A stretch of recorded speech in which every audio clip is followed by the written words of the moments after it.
चलो एक बार फिर से आप लोगों को टीचमेंट में स्वागत है। आज फिर केमिस्ट्री का सब्जेक्ट पहला चैप्टर है रासायनिक अभिक्रिया समीकरण का थर्ड पार्ट या फोर्थ पार्ट होगा, जो भी हो।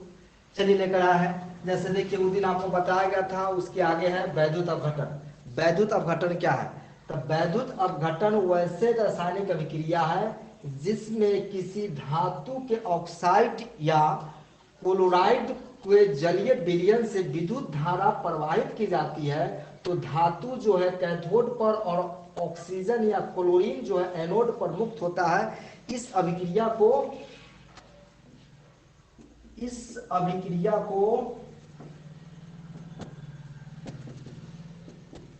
वैद्युत अपघटन अभिक्रिया कहते हैं। अपघटन अभिक्रिया कहते हैं।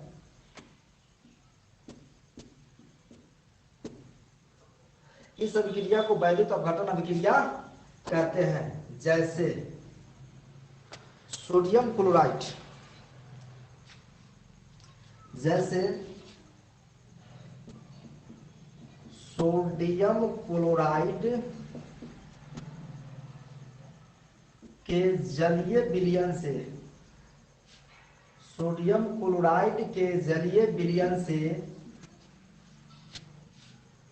विद्युत धारा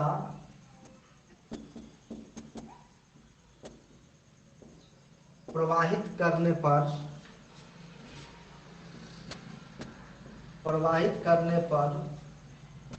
सोडियम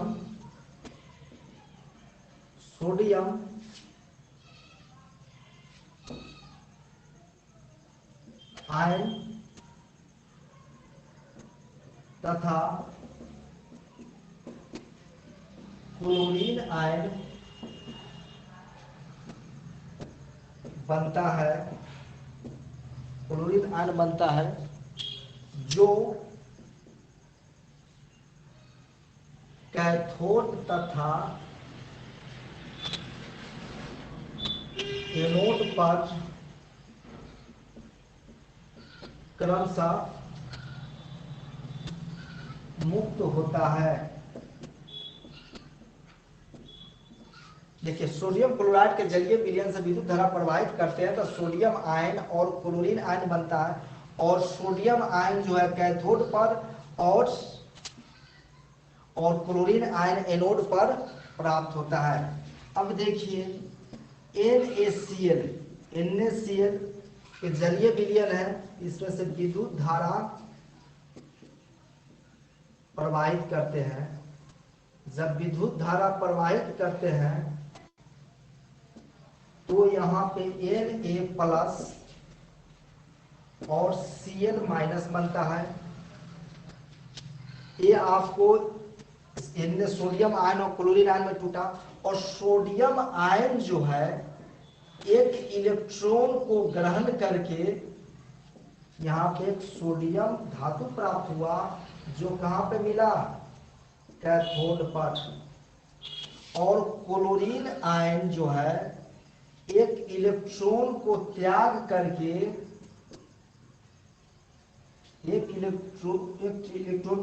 करके सोडियम गैस के रूप में एनोड पर प्राप्त होता है।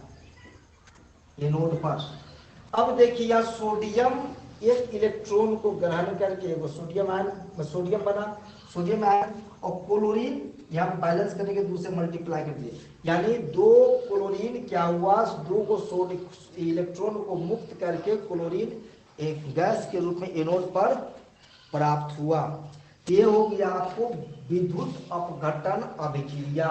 वैद्युत अपघटन या विद्युत अपघटन अभिक्रिया के नाम से भी जानते हैं। माने किसी भी ऑक्साइड, धातु के ऑक्साइड या क्लोराइड के जलीय विलयन पानी में घोल करके जब विद्युत धारा प्रवाहित करते हैं तो उसमें धातु जो है कैथोड पर, सोडियम चूंकि धातु है इसलिए कैथोड में प्राप्त हुआ, अब क्लोरीन अधातु है इसलिए क्या हुआ? एनोड पे प्राप्त हुआ।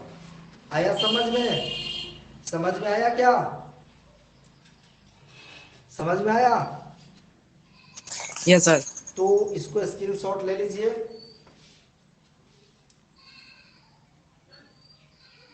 स्क्रीनशॉट ले लिया। चलिए आगे देखते हैं हम लोग।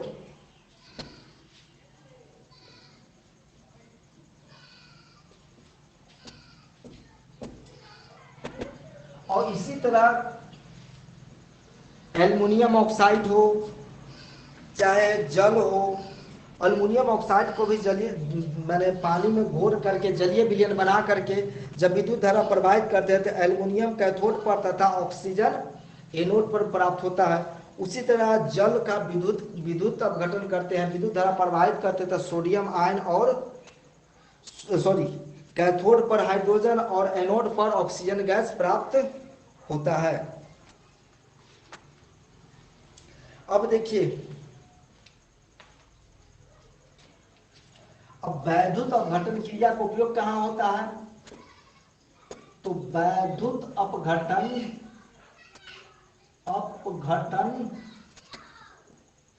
का उपयोग जो होता है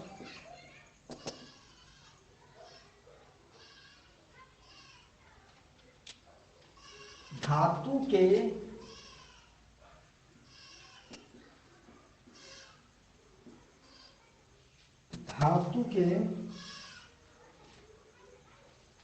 ऑक्साइड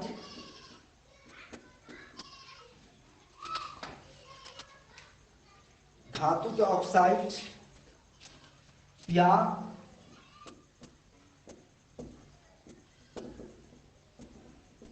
क्लोराइड से धातु का निष्कर्षण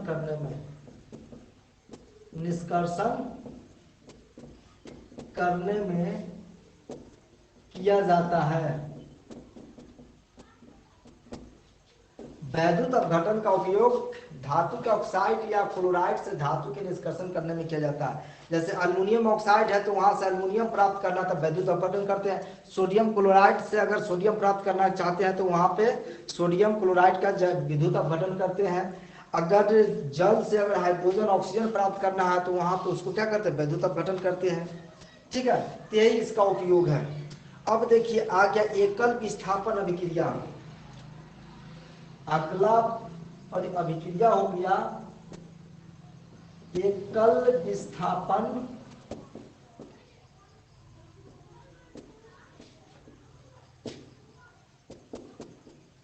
अभिक्रिया। एकल विस्थापन अभिक्रिया अगला हो गया एकल विस्थापन अभिक्रिया। एकल विस्थापन अभिक्रिया क्या है? तो एकल विस्थापन अभिक्रिया में क्या होता है कि वह अभिक्रिया जिसमें किसी अणु में उपस्थित किसी एक परमाणु या परमाणु के समूह को दूसरे पदार्थ के अणु या परमाणुओं के द्वारा क्या कर दिया जाता है? विस्थापित कर दिया जाता है। तो लिखेंगे वह अभिक्रिया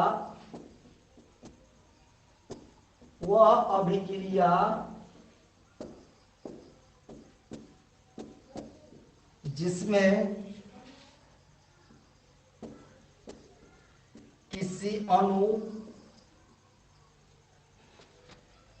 में उपस्थित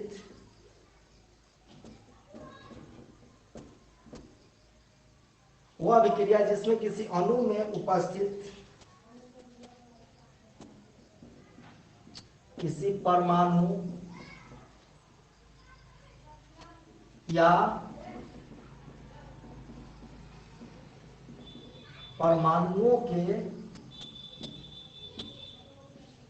समूह द्वारा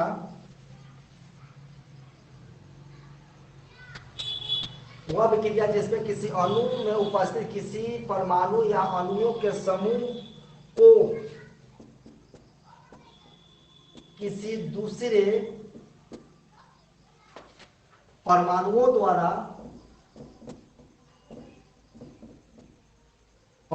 द्वारा विस्थापित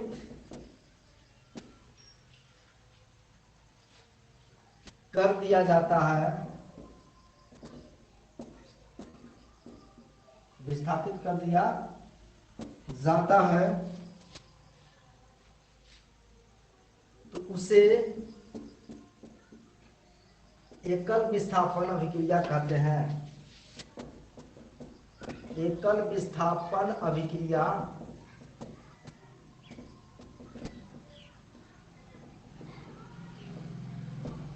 वो अभिक्रिया जिसमें किसी अणु में उपस्थित किसी परमाणु या अणुओं के समूह को किसी दूसरे परमाणुओं द्वारा विस्थापित कर दिया जाता है, उसे एकल विस्थापन अभिक्रिया कहते हैं। जैसे माने वह अभिक्रिया जिसमें किसी अणु में उपस्थित किसी परमाणु या परमाणु के समूह के द्वारा किसी अन्य परमाणु के द्वारा उसे हटा देना और अपना स्थान ग्रहण कर लेना, क्या कहलाता है? विस्थापन। चूंकि ये वो क्या हटाता है, इसीलिए एकल विस्थापन अभिक्रिया कहते हैं। जैसे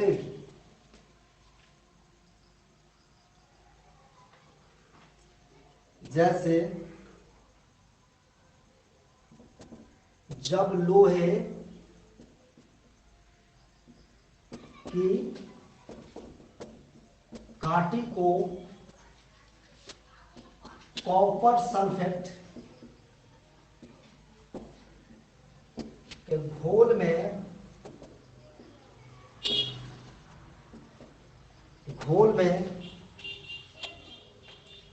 डालते हैं तो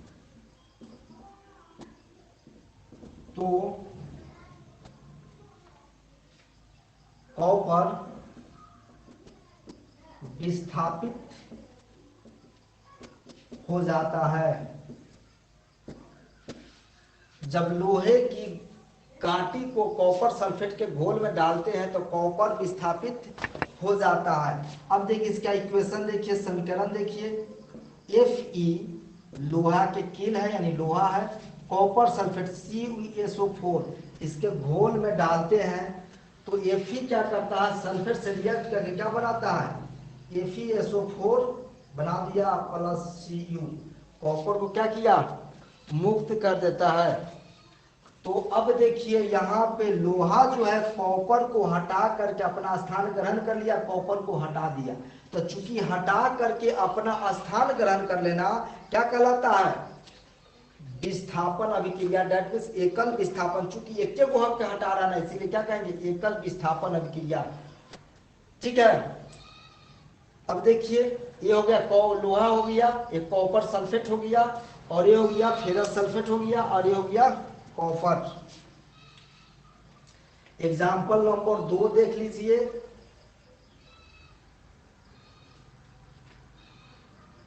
जब कॉपर की प्लेट को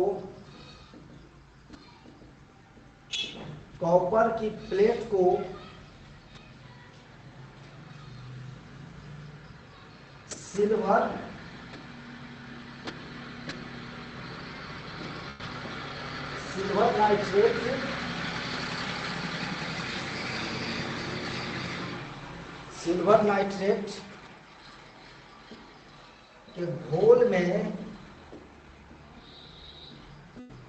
डालते हैं तो जब कॉपर की प्लेट को सिल्वर नाइट्रेट के घोल में डालते हैं तो सिल्वर विस्थापित हो जाता है। सिल्वर क्या होता है, उससे निकल जाता है, यानी चांदी उससे निकल गया। कॉपर क्या होता है, Cu silver nitrate AgNO3 silver nitrate के जलीय विलयन है।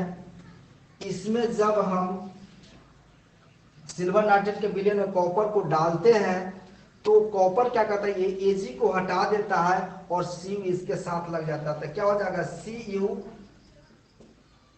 CuNO3 का होल ट्वाइस प्लस Ag अलग हो गया, यानी चांदी को क्या किया, अलग कर दिया और कॉपर नाइट्रेट बनाया।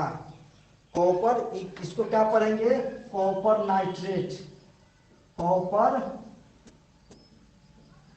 नाइट्रेट बनाया और Ag को अलग कर दिया। तो चूंकि कॉपर क्या किया, Ag को हटा करके NO3 के साथ अपना स्थान फिक्स कर लिया। दैट मीन्स Ag को हटा रहा है, सिल्वर को हटा रहा है, ये क्या हो गया, एकल विस्थापन अभिक्रिया हुआ। आया समझ में? अगर इस टाइप की इक्वेशन दे गए कि बताइए इस इक्वेशन में क्या हो रहा है, तो इसको देखेंगे कि एक क्या किया, इसको हटा करके अपना स्थान ग्रहण कर लिया। जैसे कॉपर क्या हुआ, यहाँ से सिल्वर नाइट्रेट से Ag को सिल्वर को हटा दिया और कॉपर नाइट्रेट बनाया, ये Cu जो है NO3 के साथ आ गया। तो इस तरह से क्या बनेंगे, एकल विस्थापन अभिक्रिया। आया समझ में इसको? अब देखिए बैलेंस है कि नहीं, पहले अगर बैलेंस नहीं तो उसको बैलेंस भी करना है, आपको बैलेंस करना बताए थे, बैलेंस करना पिछले वीडियो में बताए थे, तो आप यहाँ बैलेंस भी कर सकते हैं। देखिए Cu का वो ये गो, तो यहाँ Cu ये गो बराबर है, Ag का वो ये गो, तो Ag ये गो बराबर है, लेकिन NO का वो ये गो, तो यहाँ पे 2 आ गया, तो यहाँ पे क्या करेंगे, 2 से मल्टीप्लाई कर देंगे, तो 2 से मल्टीप्लाई करेंगे तो Ag भी 2 आ गया, तो Ag भी 2 आ गया। ऑक्सीजन क्या गो है, तो 3 दूना 6 हो गया, तो यहाँ 3 2 से मल्टीप्लाई 3 दूना 6 बराबर हो गया। इसको आप लोग उसको उतार लीजिए। आपसे अगर परीक्षा पूछा जाए कि एक एकल विस्थापन अभिक्रिया है, उदाहरण देना है, तो एकल विस्थापन अभिक्रिया लिख के 2 एग्जाम्पल देना है, 2 एग्जाम्पल आप इस तरह से आप लिख सकते हैं।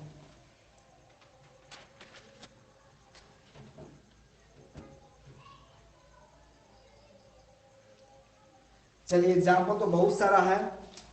उसी तरह सोडियम ब्रोमाइड में क्लोरीन गैस प्रवाहित करते हैं, तो सोडियम क्या करता है, सोडियम क्लोरीन क्या करता है, सोडियम को विस्थापित कर, क्लोरीन क्या करता है, ब्रोमीन को विस्थापित कर उसका स्थान ग्रहण कर लेता है, ब्रोमीन गैस अलग मुक्त कर देता है, वो भी विस्थापित करता है। और जिंक को अगर सल्फ्यूरिक एसिड के अम्ल सल्फ्यूरिक एसिड में डालते हैं तो जिंक सल्फेट बनता है और हाइड्रोजन को विस्थापित करता है। इस तरह से बहुत सारा अभिक्रिया मिलेगा, जैसे आपको बता दे रहे हैं।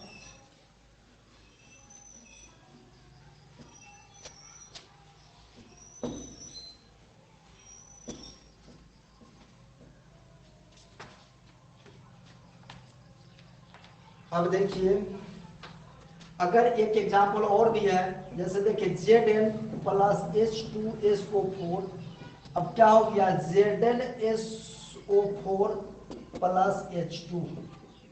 अब देखिए यहाँ जिंक क्या हुआ, Zn जिंक को सल्फ्यूरिक एसिड में अगर डालते हैं तो यहाँ जिंक क्या किया, हाइड्रोजन को हटा दिया, हाइड्रोजन को हटा दिया और सल्फेट के साथ अपना स्थान क्या का फिक्स कर लिया। तो दैट मीन्स जब हाइड्रोजन यहाँ से हटेगा,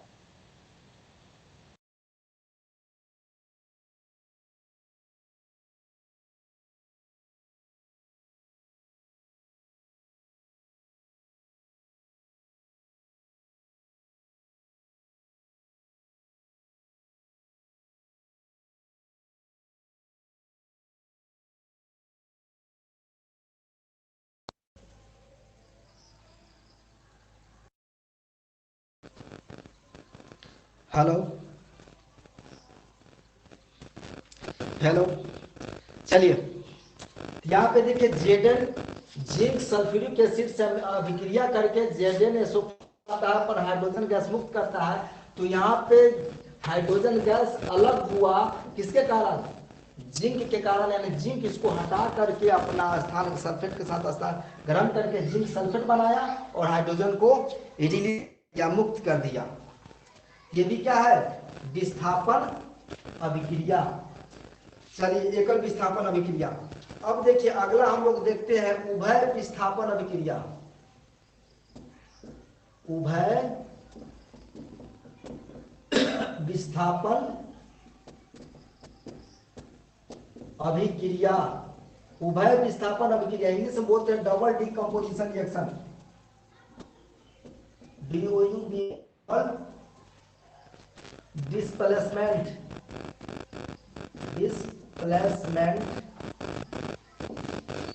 रिएक्शन, डबल डिस्प्लेसमेंट रिएक्शन। अब इसमें क्या होता है कि इसमें दो यौगिक अपने जो मूलक होता है उसका आदान प्रदान करता है, और दो यौगिक है अपने मूलक धन मूलक ऋण मूलक के साथ, ऋण मूलक धन मूलक के साथ अपने आयनों का आदान प्रदान करके नए नए यौगिक का निर्माण करते हैं, उसे क्या कहेंगे, उभय विस्थापन अभिक्रिया। तो लिखेंगे वैसे रासायनिक अभिक्रिया, रासायनिक अभिक्रिया वैसे रासायनिक अभिक्रिया जिसमें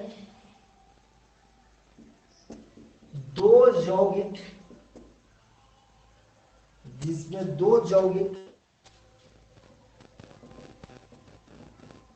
अपने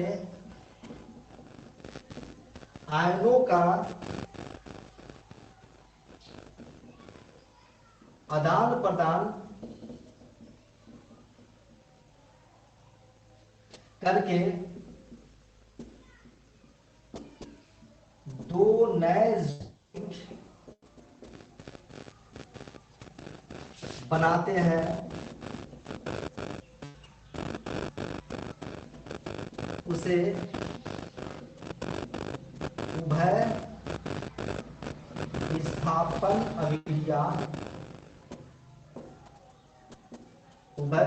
अभिक्रिया कहते हैं। वैसे रासायनिक अभिक्रिया जिसमें दो लिखा गया, जिसमें दो यौगिक अपने आयनों का आदान प्रदान करके अदला बदली करके दो नए यौगिक बनाते हैं, उसे उभय विस्थापन अभिक्रिया कहते हैं। जैसे अपने मूलक या आयनों आदान प्रदान करके नए यौगिक का निर्माण करता है, उसे उभय विस्थापन अभिक्रिया कहते हैं। जैसे सोडियम क्लोराइड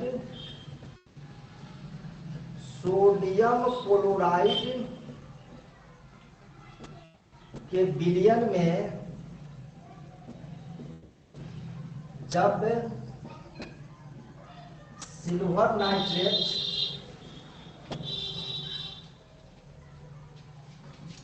का विलयन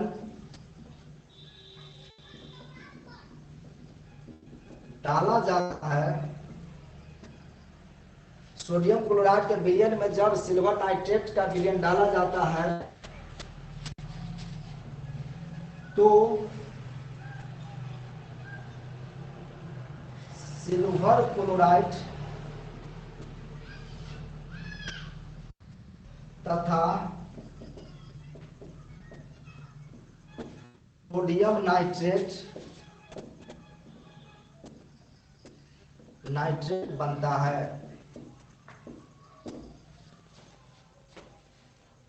और सिल्वर क्लोराइड का जो है ना श्वेत अवक्षेप प्राप्त होता है। श्वेत अवक्षेप यानी प्रिसिपिटेट प्राप्त होता है। प्रिसिपिटेट क्या होता है? दही की तरह थक्का जम जाता है, उसके पिंडी में बच जाते हैं। अब देखिए सोडियम क्लोराइड NaCl होता है, तो वो हम अपने लिख दिया, रिएक्शन को लिखे।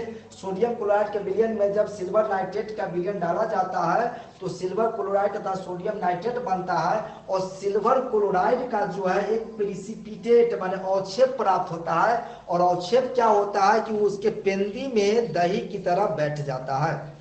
तो सोडियम क्लोराइड के जलीय विलयन पानी में घोल दिए और क्या किए, पानी में घुला हुआ जलीय विलयन और सिल्वर नाइट्रेट AgNO3, ये दोनों जलीय विलयन इसको आपस में मिला दिए। मिलाने के बाद दोनों रिएक्ट करता है। रिएक्ट करके सोडियम क्या करता है, यहाँ पर नाइट्रेट के साथ रिएक्ट करता है। सोडियम क्या है, किसके साथ? नाइट्रेट के साथ, और सिल्वर क्लोरीन के साथ। तो क्या हो जाता है, AgCl हो गया।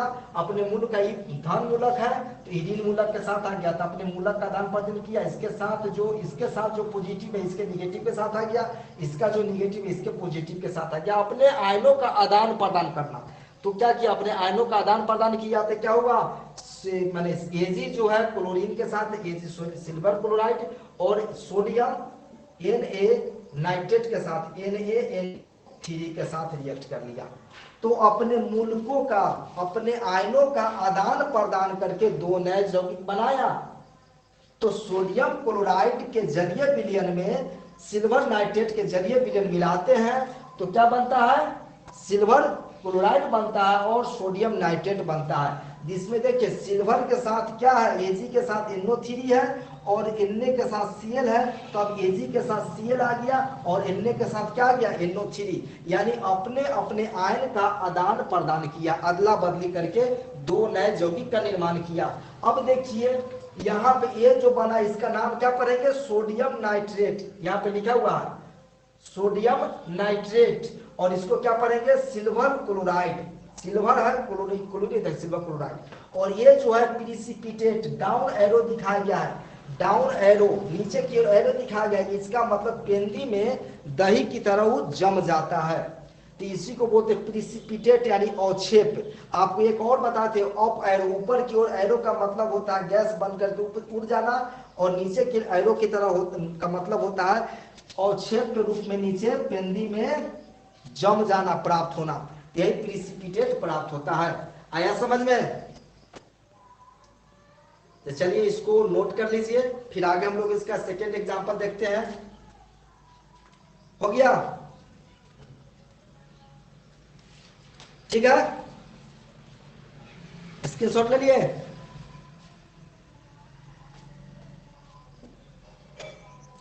एग्जाम्पल हम इसी पे दिखाते हैं, हर एग्जाम्पल को मिटा है। अब देखिए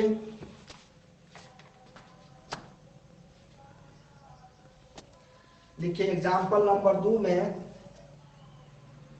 जब फेरस सल्फेट को फेरस सल्फाइड फेरस सल्फाइड की अभिक्रिया फेरस सल्फाइड की अभिक्रिया सल्फ्यूरिक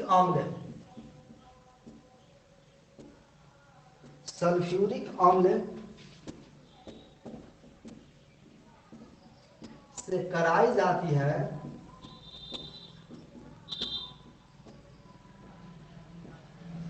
जब फेरस सल्फाइड की अभिक्रिया सल्फ्यूरिक अम्ल से कराई जाती है, तब हाइड्रोजन सल्फाइड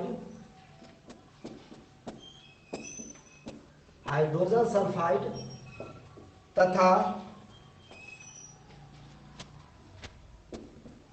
फेरस सल्फेट बनता है।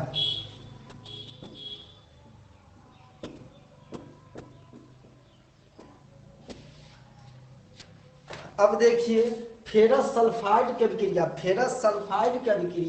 सल्फ्यूरिक अम्ल से कराई जाती है, तब हाइड्रोजन सल्फाइड तथा फेरस सल्फेट बनता है। तो फेरस सल्फाइड क्या हो जाएगा, तो Fe सल्फाइड के एस होता है, FeS, इसका रिएक्शन किससे कराया गया, सल्फ्यूरिक एसिड H2SO4 से कराया गया, तो क्या बना, FeS से रिएक्शन H2SO4 से कराया गया, तो क्या बना, hydrogen sulphide H2S plus ferrous sulphate FeSO4 बना। अब यहाँ पर आप देख सकते हैं ये कैसे अपने मूलक का, अपने आयन का आदान प्रदान किया है। यहाँ पे लोहा के साथ Fe के साथ क्या है, S निगेटिव मूलक। जब भी धातु लिखा था आपको बताया गया था कि पहला होता धन मूलक, बाद का होता, इसका ये जो धन मूलक है इसके ऋण मूलक के साथ क्या किया, रिएक्ट कर गया। तो क्या हुआ, फेरस क्या हुआ, सल्फेट से अभिक्रिया के फेरस सल्फेट बनाया, और यहाँ पे सल्फर जो है हाइड्रोजन से रिएक्ट करके क्या बनाया, हाइड्रोजन सल्फाइड बनाया। और हाइड्रोजन सल्फाइड एक गैस है जो ऊपर की ओर निकल गया, उड़ गया, और इस तरह से अपने आयनों का आदान प्रदान करके दो यौगिक बना। इसको पढ़ेंगे हाइड्रोजन सल्फाइड और इसको पढ़ेंगे फेरस सल्फेट। उम्मीद करते हैं आपको इस समझ में आया होगा।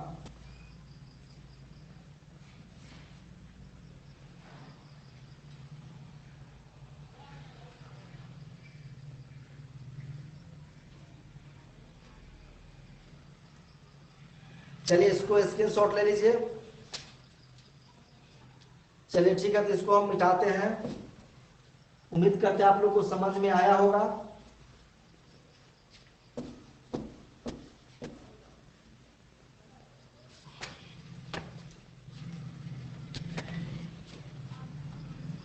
अब देखिए आगे है अवक्षेपण अभिक्रिया। अवक्षेपण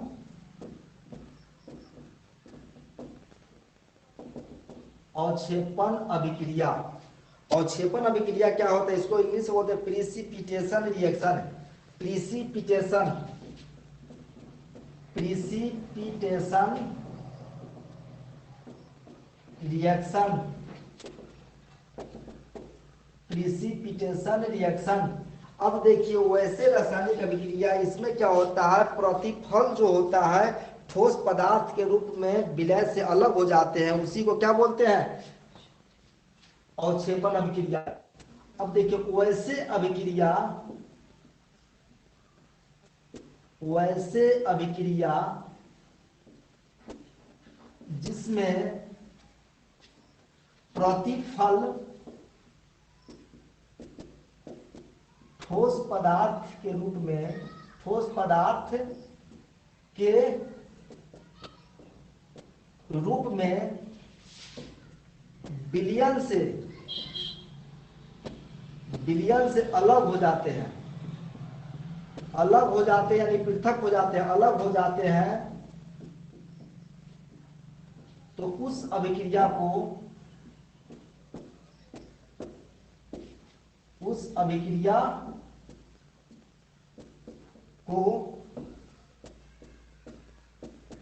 अवक्षेपण अभिक्रिया कहते हैं। अवक्षेपण अभिक्रिया कहते हैं वैसे अभिक्रिया जिसमें प्रतिफल ठोस अवशेष के रूप में, प्रतिफल ठोस पदार्थ के रूप में विलयन से अलग हो जाते हैं, उसे क्या कहते हैं, अवक्षेपण अभिक्रिया कहते हैं। और उस पदार्थ को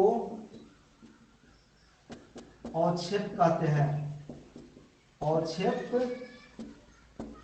कहते हैं, जिसे डाउन एरो, नीचे एरो के द्वारा दर्शाया जाता है। नीचे की ओर तीर की तरह अगर दिखा दे तो समझेंगे कि अवक्षेप बन रहा है, नीचे एरो की तरह अगर दिखा दे तो उसे क्या कहेंगे, अवक्षेप बन रहा है। जैसे रिएक्शन सोडियम क्लोराइड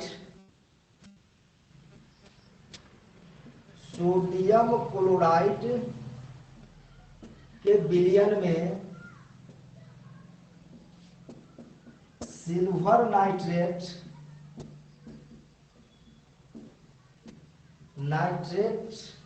के विलयन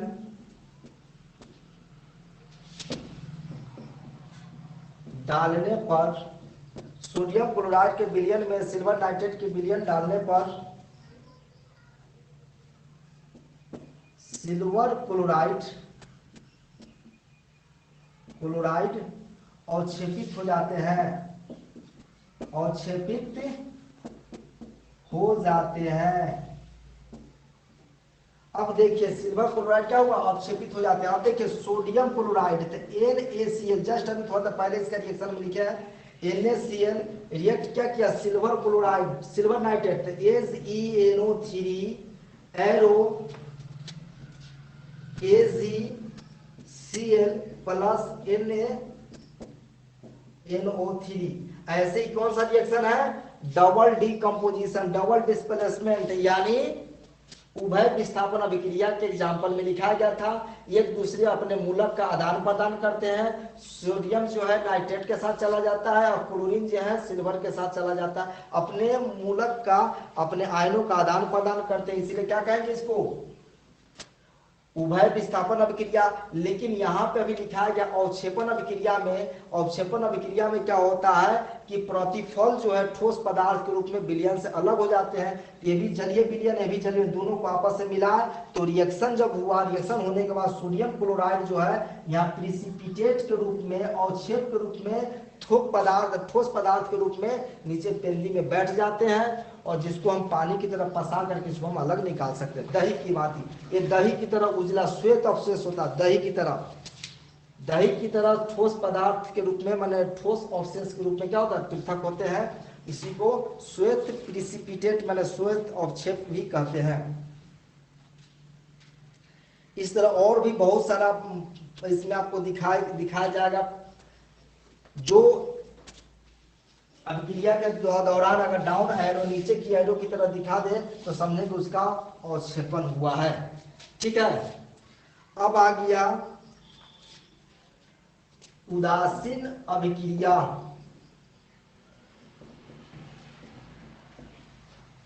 उदासीन अभिक्रिया, उदासीन अभिक्रिया क्या होता है? जब अम्ल और भस्म आपस में मिलकर लवण बनाते हैं तो उस अभिक्रिया को क्या बोलते हैं? उदासीन अभिक्रिया। तो लिखेंगे जब अम्ल और भस्म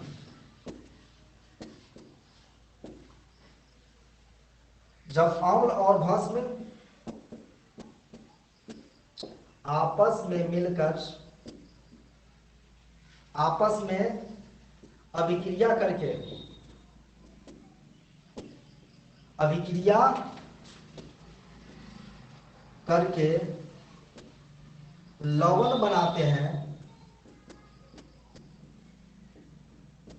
तो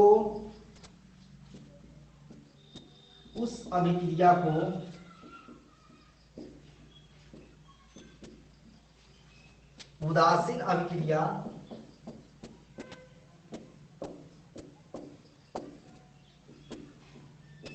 उदासीन अभिक्रिया कहते हैं।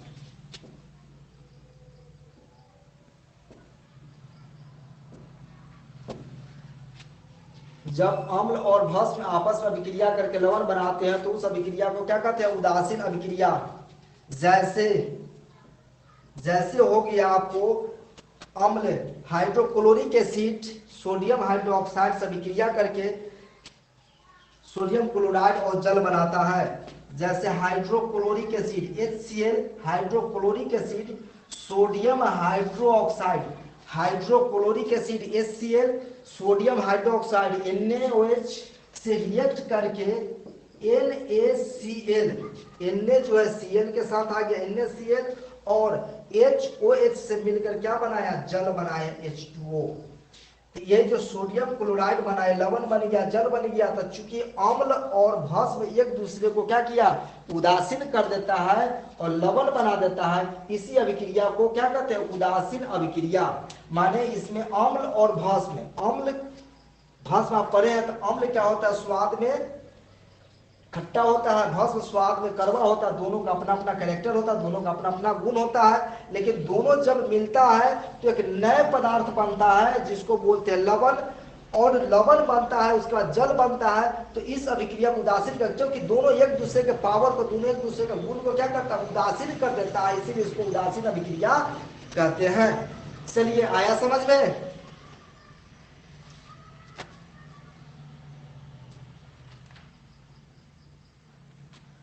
चलिए इसको नोट कर लीजिए, स्क्रीनशॉट ले लीजिए और उम्मीद करते हैं आप लोग को इस समझ में आया होगा।